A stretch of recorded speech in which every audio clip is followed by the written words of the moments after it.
Fashion Meets God here, where I talk on all things faith and fashion related. And today I'm doing a video on how I take my notes at church on my phone. So if you are interested in how to take notes, or you're kind of intimidated by it, or you never really have before but you want to start getting into it, then keep watching. So first, I kind of want to explain why I think it's important to take notes at church in the first place. For me, it's because I don't see church or treat church like a movie where you're sitting back and you're relaxed, and I mean, you might be relaxed, but you may get emotional at times, positive and negative, and then you get a nice happy high at the end with the happy ending, and then you get up and walk out and wait till your next movie. There are things that we need to apply from what we learned at church when we go into our weekday. And there are things that we need to work on for the betterment of our life, our relationships, our family, work. Everything that you learn in church is related some area in your life. God speaks to the speaker as he's preparing his message and he's actually giving the sermon. He or she is giving the sermon, and that speaks to you. So it's actually God communicating to you.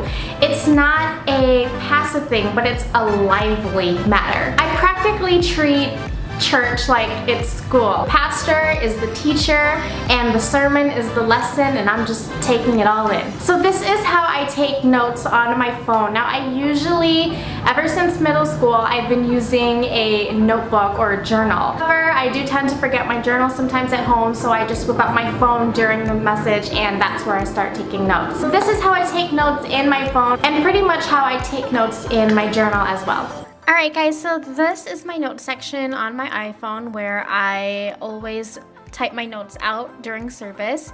And what I do is I first write the title of the sermon at the top. So I type the title of the sermon up at the top, which was God's mission. And up here, we'll see how this works.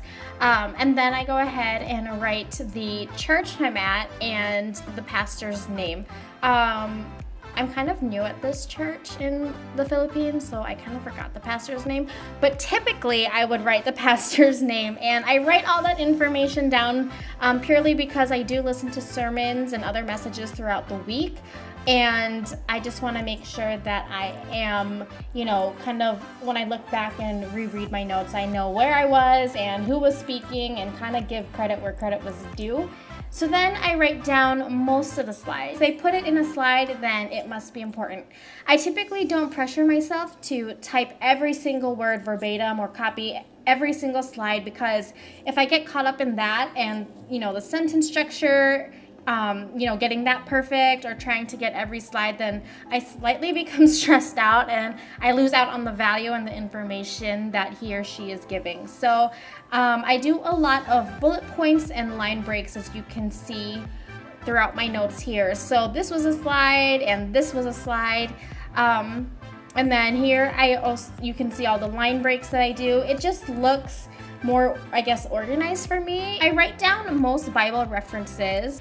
And if I find the verse is super helpful and it really adds to the understanding of the notes, then I'll type the whole entire verse out. Usually I just type the reference like I did here in Genesis 1:26-28. Then I write the whole entire verse later on when I'm home. And then a big thing for me while I'm writing notes in service is to personalize it for myself. So I'm not just trying to copy every word that the pastor is saying or what's on the slides, but I'm also having a conversation internally in my head to myself, thinking how can I, improve and do better about this in life, and stuff like that. So the arrows with the stop putting God in a box was not a part of a slide, but that's just something that I felt like I needed to write in and remind myself of. Along with personalizing, you can also put in emojis and then even bold and italicize things that really speak out to you. So for example, when it comes to number 2 and this bullet point here, you are a masterpiece. I just love that word, and I love how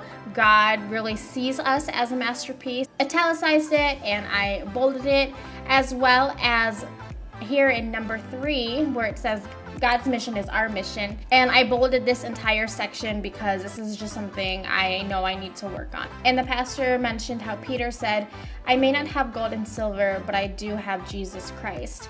And I went on for a few seconds later and I added my own. I may not have the newest iPhone, but I do have Jesus Christ. I may not have the IG influence I want, but I do have Jesus Christ. I may not have traveled everywhere I want to, but I do have Jesus Christ. I may not be where other 20-somethings are, but I do have Jesus Christ. I know myself and I know what I need to work on while they're speaking. So giving myself a reminder in my notes like this helps to reshape my thinking and change, actions as well. Sometimes I'll just straight up point my finger at myself and type out, Jaira, this is for you, or circle it, star it, write this in all caps, or yes in all caps and an exclamation point. So it's your own journal. I mean, it's your own note-taking. You can personalize it as much as you want to. Get real with what you're typing. It's also your heart on these pages or on this phone, you know what I mean? That is pretty much it, guys. Like, it's really not rocket science.